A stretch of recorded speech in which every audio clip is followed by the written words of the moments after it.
Llega a los cines. Yo soy un artista. Una historia de amor basada en una historia real. Hugh Jackman. Podríamos llamarnos Lightning and Thunder. Kate Hudson. ¿Tú serías el rayo y yo el trueno? Songs and Blue. Canción para dos. 9 de enero exclusivamente en cines. Te aviso, va a sonar muy fuerte. La Sociedad Española de Radiodifusión presenta... Ser... ¡Viva la radio! Podcast. Siempre. En la cadena Ser, La Hora Extra.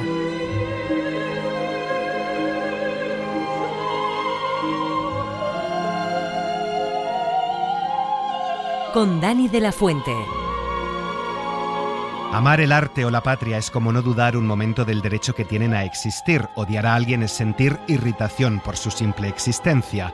Amar una cosa es estar empeñado en que exista, no admitir, en lo que depende de uno, la posibilidad de un universo donde aquel objeto esté ausente, escribió Ortega y Gasset. Bienvenidos, bienvenidas a la hora extra del amor frente al odio, porque todos necesitamos amor, todos necesitamos fantasía, ese mundo de las bellas mentiras, afirma uno de nuestros invitados, que también se niega a concebir la ausencia de los seres amados. Estamos escuchando un fragmento de la ópera inaugural de la nueva temporada del Teatro Real, Adriana Lecouvreur, un título muy popular pero que por primera vez se representa en este escenario. Amor, celos y traiciones en la Francia del siglo XVIII, que nos acerca Raquel García. ¿Quién fue Adriana Lecouvreur? Adriana Lecouvreur fue una de las más famosas actrices de la Comédie Française. Estamos en el París del siglo XVIII, es el París de la Ilustración. Su muerte a los 38 años, de manera inesperada, inspiró una de las óperas más populares de la historia. Sí, la verdad es que sí que se dijo en su día que Adriana Lecouvreur decía: su vida no es exactamente lo que una madre debería poner como ejemplo para sus hijas. Pero también decía, dentro de sus vicios los vivía con una tal intensidad y con una tal verdad que de alguna manera hacía que se le pudieran casi disculpar de ellos, ¿no? No se sabe lo que pasó con Adriana Lecouvreur en su momento. La leyenda es que sí, que murió asesinada, pero no se sabe. Con partitura del compositor italiano Francesco Cilea, Adriana Lecouvreur estrena temporada en el Real con una elegante producción del escocés David McPicard, que inició trayectoria en la Royal Opera House de Londres y que ahora llega a Madrid, recreando el mismo ambiente diocesesco de la historia original. Es un espacio escénico metafórico, es una maqueta de un teatro barroco sobre el escenario, de realista nada. Lo que sí que pasa es que el vestuario es de época, es rigurosamente de época del siglo XVIII. Yo creo que hay que sacar a la gente de esta confusión, quiero decir, el hecho de que una producción sea moderna o clásica no tiene necesariamente que ver con que el vestuario sea de época o no sea de época. Se pueden hacer producciones de época, casposodecimonónicas, temebundas, o se puede hacer teatro del máximo voltaje con vestidos de época, y ponerle un tejanos a alguien no garantiza que sea moderno, ¿eh? Habla el director artístico del Teatro Real, Joan Mataboch, de esta pieza sentimental que nos cuenta la historia de amor de Adriana por Maurizio, de su rivalidad con la princesa de Bouillon y de su propia muerte. Amor, celos y sufrimiento que en el primer elenco vamos a poder escuchar en la voz de una de las cantantes más importantes del mundo, la soprano albanesa Ermonela Yahoo. È un personaggio vero in tutto quello che esprime, e sono gli sentimenti umani, la gelosia, l'amore, la sofferenza e tutto sono così vere nel modo come sono scritte, sia come musicalmente parlando, ma anche con tanta informazione del suo personaggio vero che ha esistito. Yahoo define su personaje, el de Adriana, como un personaje completo, con todos los sentimientos humanos, con el que espera conectar con el público.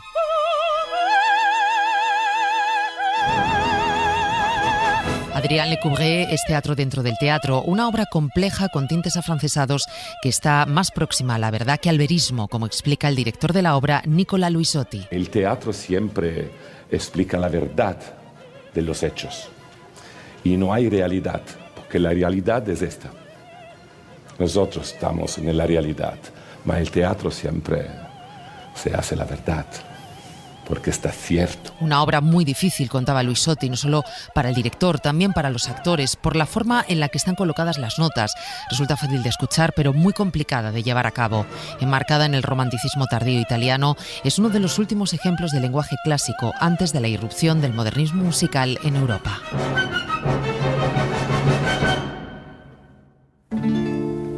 On est bien peu de choses et mon ami la rose me l'a dit ce matin. À l'aurore je suis née, baptisée de rosée. Je me suis épanouie, heureuse et amoureuse. Au rayon du soleil me suis fermée la nuit, me suis réveillée vieille. Pourtant j'étais très belle. Mon ami Lagos se titula esta canción francesa, muy bonita, interpretada por François Hardy, que ha fallecido este pasado mes de junio. Una canción con una reflexión filosófica sobre lo frágil y efímero de la vida. Gustavo Martín Garzo, bienvenido a La Hora Extra. Es un placer estar aquí contigo. Un placer recibirte aquí en los estudios de Radio Madrid. Las protagonistas del Cuarto de los Sombreros, que acabas de publicar con Galaxia Gutenberg, vivían en ese mundo de la canción en que viven todas las parejas que se aman. Leo, las protagonistas son Paulina, que antes de morir ha escrito un libro sobre ellas dos, sobre la relación que mantuvieron, y Carmiña, una septuagenaria que considera que esa historia es inventada. El Cuarto de los Sombreros tiene una segunda parte, una segunda historia, La Mentirosa, en la que vamos a entrar luego. Las dos atravesadas por la verdad y la mentira, la ficción y la realidad, vivir, amar, soñar, buscar la belleza, morir, resucitar, temas que son muy recurrentes en tus obras. Enseguida te pregunto por todos ellos, pero así en general, ¿cuál es el punto de partida de este libro, Gustavo? Es difícil saber qué es lo que provoca que empieces a escribir un libro. Entonces yo creo que la escritura es algo así como una aventura, ¿no? Y entonces sí, el escritor siempre es un poco como un vagabundo, alguien que se ve, digamos, arrebatado del lugar en el que está por algo que no entiende, no termina de entender muy bien, pero es algo que le obliga a iniciar un camino que no sabe a dónde le lleva ni lo que le espera en él, ¿no? Podemos decir que escribir es un poco despertar cosas que están dormidas. Y entonces, según vas escribiendo, van despertando esas cosas que no sabías que estaban ahí, pero obviamente estaban en ti, ¿no? Y al despertar cobran vida, ¿no? Cosas que no siempre son reales. No, claro, porque ese mundo un poco de lo real, habría que preguntarse qué es la realidad. La realidad es, normalmente cuando hablamos de realidad, hablamos de aquello que podemos ver, que podemos tocar, que podemos con los sentidos, percibir con los sentidos, pero más allá, digamos, de esa vida visible, por decirlo así, hay una vida que no es visible. Y es la vida probablemente la más importante, es donde están nuestros sueños, nuestros deseos, nuestros anhelos, nuestros pensamientos. Y entonces yo creo que fundamentalmente la tarea de la literatura es explorar, digamos, esa vida escondida, esa vida invisible, esa vida oculta, ¿no? En el epitafio de Paulina leemos amor omnia, el amor lo era todo. Paulina cree que no hay otra forma de vida que el amor solo es un niño que juega. Reflexionas mucho en estas dos historias sobre lo que es el amor. El amor nos hace desgraciados, pero no podemos prescindir de él, Leo. No hay felicidad en el amor es sufrimiento, el amor es la desgracia. También en La Mentirosa se insiste en que el amor está lleno de dolor, de niños que nacen cuando no deben, de promesas que nunca se cumplen. Te he escuchado más de una vez decir que vivimos para amar y ser amados, ergo vivimos para sufrir. Bueno, en parte sí, pero yo creo que has hecho una selección un poco, en fin, sesgada. Sí. Es decir, es verdad que aparece todo eso, pero a la vez el amor es una de las fuentes más ciertas, digamos, de felicidad, clarísimamente, ¿no? Y por eso lo buscamos.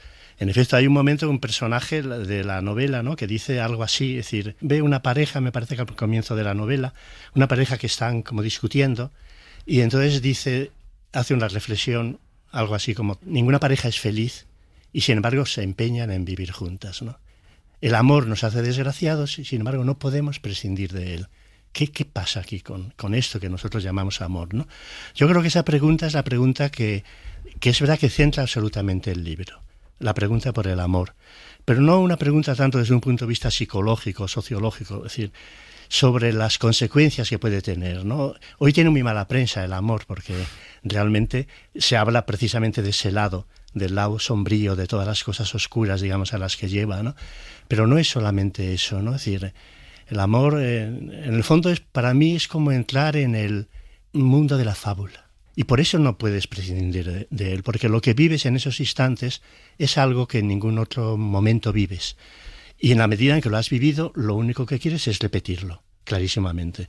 Mira, hay algo que una vez este poeta vanguardista, Juan Hidalgo, contó una anécdota muy hermosa, ¿no? Y a la vez muy simple, ¿no? Cuando era niño en La Mancha, entonces iba con su madre pues a la tienda de ultramarinos que había, digamos, en ese pueblo, y entonces después de su madre hacer las compras, el niño o los niños todos se quedaban allí esperando, y entonces decían, ¿y el algo? Y entonces normalmente el algo era pues unos caramelos de anís, una barrita de regaliz, etcétera, etcétera, ¿no? Entonces José María Parreño, que es un poeta también excelente, analizando un poco esta frase, él dice que el arte debe dar siempre ese algo. Es decir, consiste en un exceso de sentido, en un regalo a la imaginación. Y por eso es siempre lo otro, aquello que añadimos a lo que ya es bastante, aquello que no necesitamos, pero que sin embargo, al llegar a nosotros, da a nuestra vida una apertura y una dimensión absolutamente distinta. Eso que se dice del mundo del arte, bien se puede decir del mundo del amor, ¿no? También hay una frase que me gusta mucho de Pessoa que dice la literatura y el arte en su conjunto es la demostración de que la vida no basta. Entonces, ¿qué pasa en nosotros para que eso que llamamos la vida, nuestra vida ordinaria, cotidiana, racional, nuestras obligaciones, nuestras tareas, etcétera, etcétera, sin embargo, en un momento determinado, sin saber muy bien por qué, incluso cuando nos va muy bien, nos obliguen a hacer esa pregunta de ese niño. ¿Y el algo? ¿Dónde está ese algo? ¿Quién nos lo da? Entonces, esa es la pregunta del amor, ¿no? Fíjate, una pareja, por ejemplo, vamos a situar el amor de la pareja. Se encuentran, se aman, tienen el sexo, que es maravilloso, gozosísimo, es decir, es lo que necesitan, se satisfacen, pero sin embargo, en algún momento, uno de los dos, o tal vez los dos, lo deseable sería que fueran los dos, se miran el uno al otro y dicen, bueno, ¿y esto es todo? ¿Y ese algo qué es? Ese algo es el amor, es la pregunta por el amor. Y esa pregunta por el amor te lleva, como te decía antes, un poco al mundo de la fábula. El mundo de la fábula es el mundo de la posibilidad, el mundo donde todo es posible.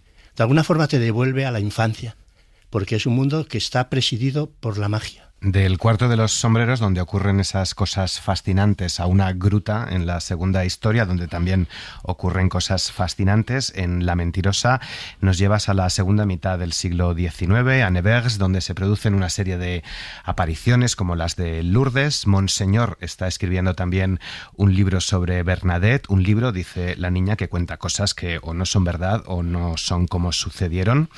Aunque las cosas que se cuentan en los libros no siempre sean reales, eso no quiere decir que no las necesitemos, Leo. ¿Es lo inverosímil lo que da valor a las cosas en general y en la escritura en particular? Bueno, en parte sí, porque al fin y al cabo lo inverosímil es un poco lo que introduce ese factor un poco de extrañamiento y de fascinación respecto un poco a lo ordinario o lo cotidiano, ¿no? Por ejemplo, la visión de Bernadette. Bueno, Bernadette, ¿por qué he escrito esta novela? Si es que yo no lo sé. Yo cuando la terminé digo, ¿pero por qué estoy escribiendo este libro, no? Esta personaje, ¿qué hay en ella, no? Claro, me fascinan esos seres, los seres visionarios, ¿no? Flannery O'Connor, que es una escritora, me parece una de las más grandes que ha habido nunca, ¿no? Decía que la literatura actual, ella echa de menos la dimensión visionaria. Le falta visión. Hay otro montón de cosas, pero le falta visión. Claro, y Bernadette es una niña que tiene una visión. Tiene una visión que tiene una lógica, puesto que vive en una familia terrible, una familia donde no hay dinero, donde los niños son muy pobres, ¿no? Es analfabeta, no tiene un lugar en el mundo, ¿no? Y a la vez pertenece un poco a ese mundo provenzal, ¿no? Que es el mundo del amor cortés, el mundo de los caballeros, de las damas adoradas, ¿no? El mundo de las señoras que reinaban sobre los demás, ¿no? Y la Virgen es una señora, ¿no? Es una dama a la que adorar, ¿no? Y entonces ella en un momento determinado vive con estas fantasías y entonces llevada por esas fantasías frente a una realidad que no le da absolutamente nada, en un momento determinado tiene una visión que tampoco sabe hablar de ella. Porque además esto es literal. Entonces ella emplea para referirse a esa visión la palabra del occitano que es aqueró, que significa literalmente aquello. Ella no dice nunca, por lo menos al principio, hasta que no ponen en ella las palabras que quieren oír, que a quien ha visto es a la Virgen, aquello. Es decir, una luz que aparece y que de alguna forma hace presente esa dimensión, digamos, mágica de la existencia, en el buen sentido de la palabra mágica, ¿no? Y entonces lo que ve Bernadette es una llama que es un poco un lugar de iluminación, ¿no? En esa gruta oscura y perdida, ¿no? Que también de alguna forma a mí, yo como soy muy cinéfilo, me recuerda al cine, porque el cine es así. El cine era cuando ibas a una sala oscura, como la cueva de Bernadette. Tú entras allí, se apagan las luces y de pronto hay una luz que incide sobre la pantalla y aquello se llena absolutamente de imágenes, ¿no? Y tú fíjate hasta qué punto la visión tiene que ver con el cine, como una figura como Juana de Arco, que en cierta forma se parece mucho a Bernadette, porque es una niña también que tiene una visión y es probablemente el personaje sobre el que más películas se han hecho. Claro, porque todos estos seres que tienen esta capacidad, ¿no?, son difíciles de apartar de nuestra vida, porque lo que te están ofreciendo es el mundo de la imaginación, claramente, ¿no? Juana de Arco y Bernadette lo que te ofrecen es eso, ¿no? Toda la entrevista en nuestra página web y en Ser Podcast. De Juana de Arco vamos a hablar mucho este próximo mes de octubre por un montaje que va a estrenar Marta Pazos en Naves del Español. Pero antes... I think about you day and night. It's only right to think about the girl you love and hold her tight. So happy together. If I should call you up, invest a dime, and you say you belong to me, and ease my mind. Imagine how the world could be so very fine, so happy together.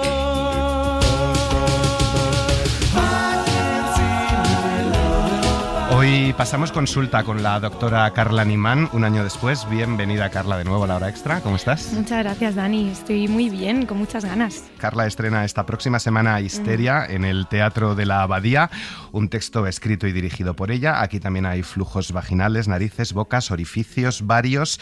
Me preguntaba una compañera a ver si podía sintetizar así también en una frase de qué va Histeria, y le decía, bueno, pues es un viaje a través de los flujos vaginales desde el colon y hasta el aparato digestivo de una mujer. Y me decía ella, what the fuck. ¿Qué ha pasado? Pero ahí? básicamente es esto. Sí, viene a ser una exploración a través de los orificios, así en general, y esa intromisión en ese cuerpo de la paciente de pronto nos va a llevar a una especie de observación casi en espejo, que toda esa vulnerabilidad que vive la paciente tal vez lo estemos viviendo también nosotros y nosotras como espectadores. Estamos en un hospital, por ejemplo. Un doctor está explorando a Agustina y acaba en el interior de su cuerpo. El cuerpo absorbe a este doctor. El resto se lo pueden imaginar o no, porque es un viaje absolutamente surrealista, pero vamos a empezar por el principio. ¿Qué es la histeria histórica? ¿Cómo es esta histeria contemporánea? Wow, esta pregunta. Pues mira, fíjate, es verdad que el título se debe pues a esa histeria histórica o esa histeria que todos tenemos, digamos, en la cabeza pululando y que rápidamente reconocemos en ese hospital de la Salpêtrière en el siglo XIX con ese neurólogo francés Jean-Martin Charcot. Aunque realmente de la histeria se lleva hablando mucho tiempo, ¿no? O sea, ya Platón, Hipócrates, en esos tiempos ya míticos ya se hablaba de todo este asunto. Y a nosotras nos fue interesando hacer esa investigación escénica y explorando de qué manera llega la histeria a nuestros días. Y ya no podemos hablar realmente de histeria como tal, porque eso respondía más bien a una descarga de malestar reprimido por parte de estas mujeres que habían sido relegadas absolutamente pues, al espacio privado de la casa, ¿no? Que es lo que se conoce como las ángeles del hogar, ¿no? Y a día de hoy yo creo que la histeria llega dada la vuelta del revés y ahora realmente hablamos de depresión y manía, que son los dos grandes males de nuestro siglo, y que en lugar de ser una descarga de malestar es una represión de nuestro malestar y de nuestra vulnerabilidad. Bueno, porque estamos sometidos y sometidas a estos valores culturales dominantes patrocinados por el neoliberalismo y el capitalismo que no paran constantemente de bombardearnos a mensajes del tipo tú puedes con todo, tú solo, no necesitas a nadie, tú eres el mejor, eres el jefe de ti mismo. Y el peligro que tiene esto es justamente el no querer expresar la vulnerabilidad, negarla y estar performando constantemente una especie de fantasía de la invulnerabilidad o fantasía de la omnipotencia y que justamente no nos permite mostrarnos como somos vulnerables, ¿no? ¿Cuál es tu punto de partida personal. ¿Y cuál es el objeto del proceso de investigación? ¿De qué fuentes documentales has bebido o habéis bebido vosotras? Pues yo creo que el punto de partida así como más personal, que luego poco a poco va cristalizando en una ficción claramente, pero el personal yo creo que es una violencia sistémica que sufrí en un pasado y que creo que muchas, y bueno, sobre todo muchas, hemos sufrido en relaciones tramposas, relaciones intermitentes con este mítico gaslighting, ¿no? Luego todo eso pues se combina con una anécdota que en su momento fue terrible, pero luego fue muy graciosa, y es que en una especie de consulta médica, por así decir, uno de los médicos, un doctor, pues empezó a diagnosticarme cosas, enfermedades que yo no tenía, y estaba empecinado en seguir buscando entre mis orificios para poder diagnosticar lo que él creía que yo tenía en ese momento. Y luego pues dio realmente, bueno, iba a decir la casualidad, pero la realidad de que se había equivocado de informe de paciente. Entonces, bueno, en su momento yo entré en histeria, básicamente, y en colapso. Pero bueno, esto después de los años, junto con las experiencias personales y esta anécdota, sí que poco a poco pues se fue retorciendo y se fue volviendo una historia, acabó cristalizando, como decía, en esta obra, en Histeria, ¿no? Que al final, ¿de qué va? Pues va de una mujer que sufre un episodio traumático, ¿no? Que es el abandono de este señor, de Samuel, y empieza a albergar este malestar que intenta comunicar a este doctor casi desde un lugar más bien irónico, ¿no? Porque ella es consciente de que el doctor no va a entender jamás lo que le ocurre a ella, ¿no? Porque él está fuera, él está solamente en ese lugar de privilegio que es el del diagnosticar, y es como, vale, ¿y qué pasaría si tú ahora te metieras dentro de mi cuerpo, dentro de mi psique, y experimentaras estas dolencias que yo misma padezco, ¿no? Y es ahí donde el médico empieza a vivenciar esta especie de descenso a los infiernos, en la que, bueno, veremos si se vuelve histérico o no. Ese descenso a los infiernos, ese infierno, el interior del cuerpo de esta mujer, es como un museo de arte contemporáneo. ¿Qué obras podemos encontrar en las paredes? ¿Qué universo aflora ahí dentro? Creo que nos encontramos hasta con un rosario. Nos encontramos con un rosario, nos encontramos con un perro heideggeriano, que yo creo que este es fundamental.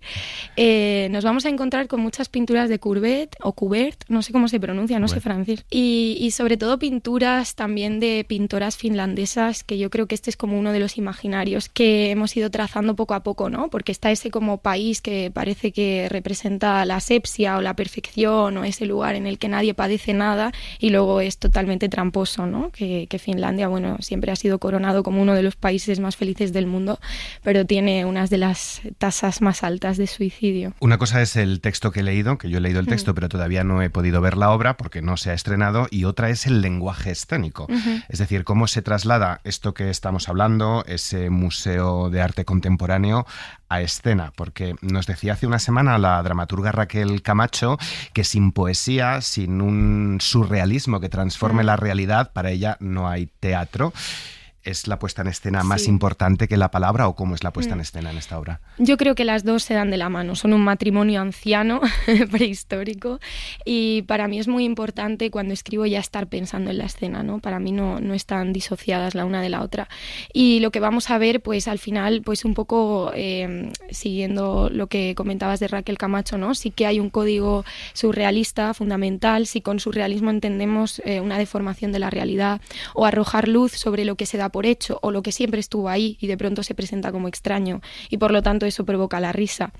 Y esto está emparentado claramente también con el propio discurso de la histérica, ¿no? Que la histérica es aquella que dice palabras ilógicas, palabras que no se entienden, y que realmente corresponde o responde a no tanto el gritar, que es lo que rápidamente relacionamos con la histérica, es aquella que grita, sino es aquella que está introduciendo nuevas palabras en el lenguaje, ¿no? Es la que está proponiendo alternativas a la realidad impuesta.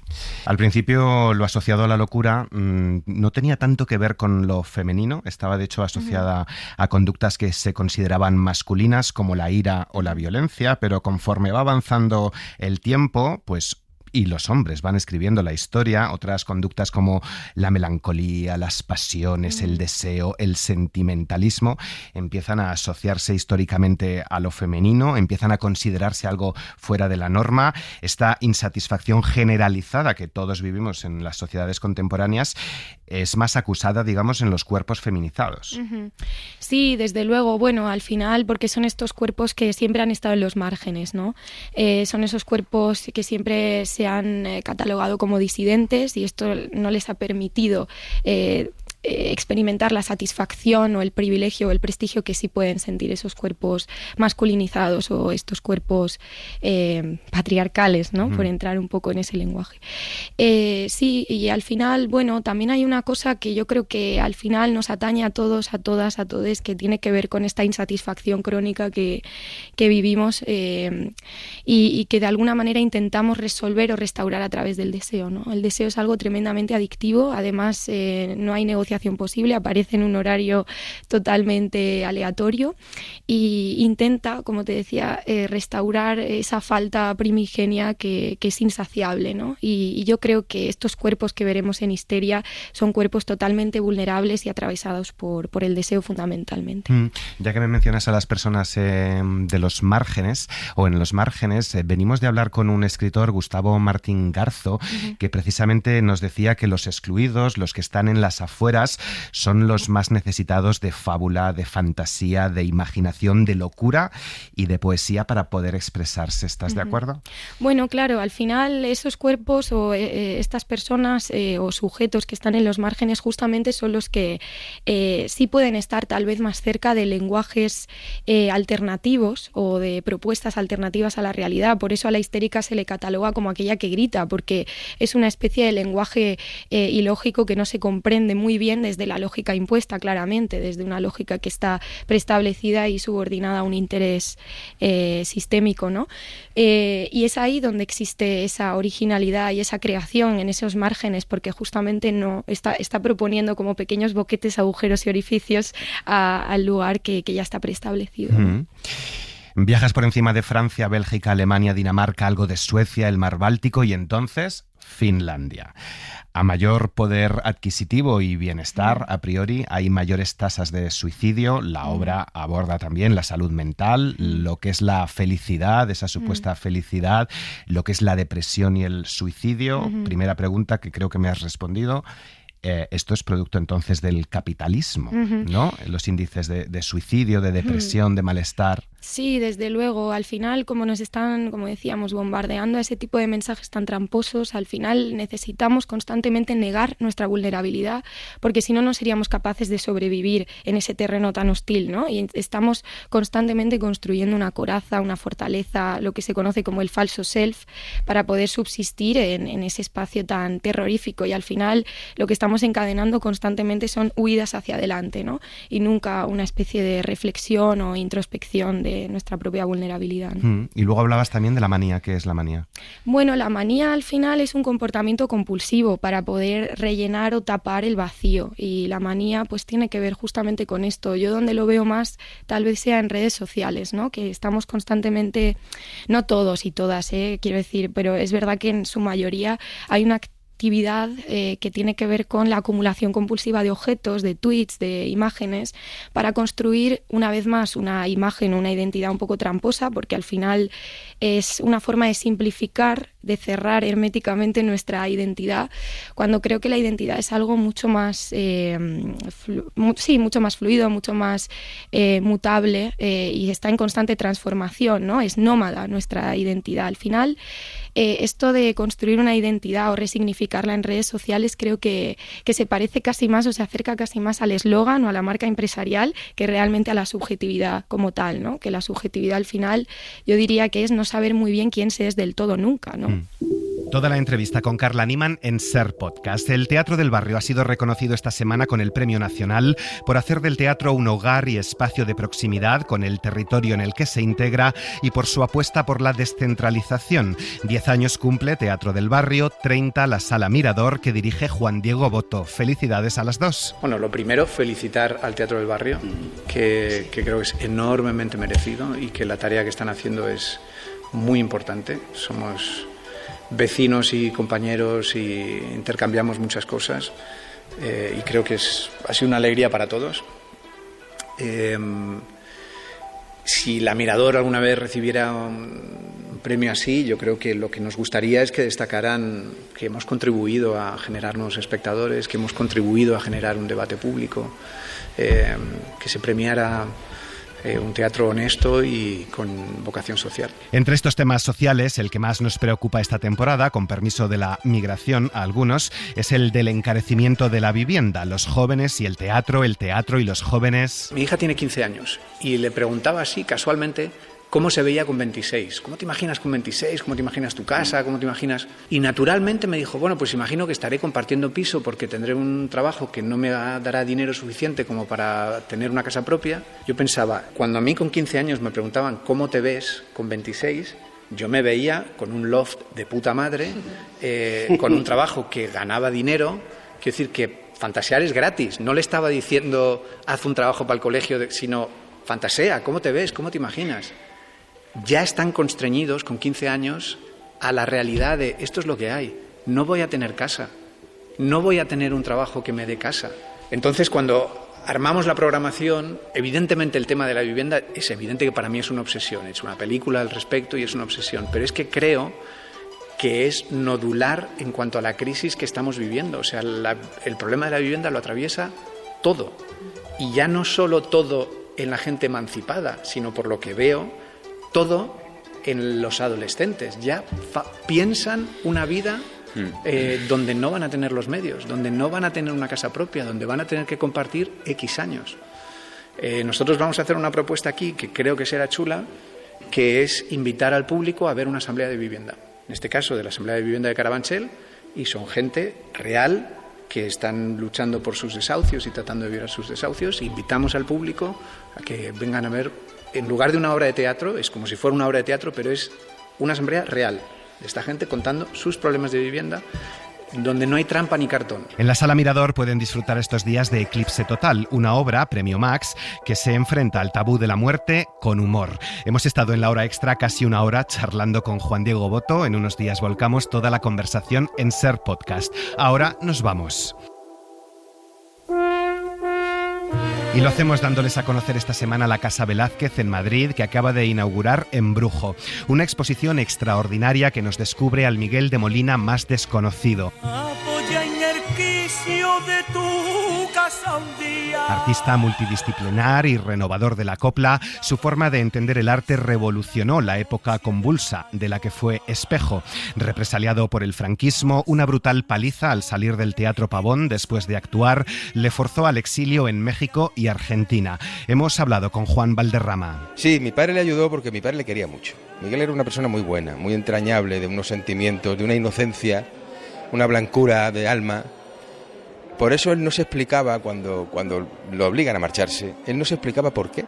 Dice, Juan, yo no he hecho daño a nadie, yo no me he metido en ningún problema, yo he sido siempre, me he dedicado a mi arte, a mi teatro nada más. ¿Por qué me hacen esto a mí? ¿Por qué me hacen esto a mí? Y muchas veces es que vamos contra el que es diferente, vamos contra el que es débil. Y él en aquella época pues era un escándalo para aquella época, porque era homosexual, él presumía de ello, él no se escondía. Y aquello pues le granjeó la enemistad del régimen, que para la moral de aquella España aquello era poco menos que un pecado viviente. Miguel de Molina falleció en Buenos Aires en 1993, retirado desde hacía años que dedicó a escribir sus memorias. Esto recuerda Martirio. La escucho de adolescente, pero me enamora con 25 años, justamente con 25 años me acuerdo perfectamente. Y entonces ya me empiezo a interesar, y me empiezo a interesar por cómo es capaz de montar esos vídeos, cómo es capaz de montar esa ropa, cómo no se vende, cómo es capaz de en el exilio levantarse después de haberse caído tantas veces en un país extranjero, sin conocimiento de gente, cómo llegan a adorarlo donde quiera que está, cómo es un tío tan absolutamente creador, bailarín, un tío que cuida la luz, que cuida los carteles, o sea, es una referencia de un artista único que yo he querido aprender muchas cosas de él. La independencia, la libertad, la falta de prejuicio, el transgredir el traje clásico, folclórico, el cantar de otra manera, el arreglo de las canciones de otra forma, contaminado por otras músicas que también le interesaban. Muchas cosas que me han hecho acercarme a su figura. Tras una profunda investigación, la Fundación Miguel de Molina nos revela ahora, en esta exposición, aspectos nuevos de ese personaje tan rompedor como incomprendido. Nancy Berthier es la directora de la Casa Velázquez. Esta exposición, tanto como el proyecto de investigación que llevamos a cabo, es ir más allá de los clichés. Porque todavía, incluso la gente, bueno, no voy a citar nombre, que más conoce el Miguel de Molina cantante de coplas, desconoce algunas facetas de su vida que él dejó escondidas. Escribió una novela, escribió poemas. O sea que, aparte de, vamos a decir, las imágenes que todos conocemos, que rescató efectivamente la película Las cosas de querer, pues hay un Miguel de Molina desconocido por descubrir y que va a permitir una interrogación más amplia sobre la sociedad española de aquel momento. Hablo de antes y de después de la Guerra Civil y obviamente durante la Guerra Civil. La exposición indaga en el universo creativo del artista malagueño con un recorrido por su vida personal y artística, a través de imágenes, carteles, documentos escritos, muchos inéditos, fotografías y piezas de vestuario únicas, como algunas de sus blusas originales que él mismo diseñaba y cosía, todo acompañado de textos en primera persona sacados de sus diarios y sus memorias. No te debo.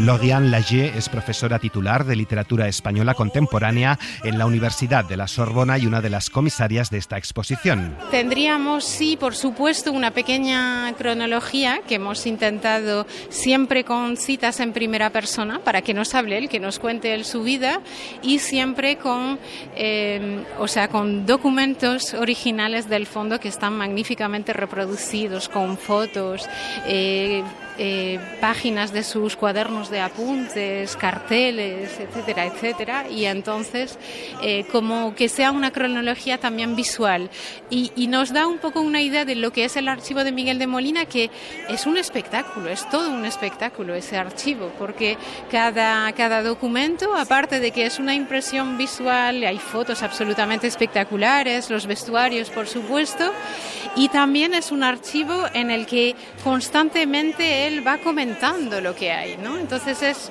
es un espectáculo y además casi un diálogo con él todavía hoy en día. Bien paga, bien.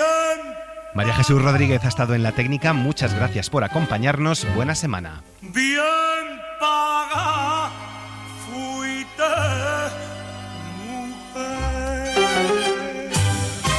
Para no perderte ningún episodio, síguenos y suscríbete en la aplicación y la web de Cadena SER y en la plataforma que prefieras. Cadena SER. La radio.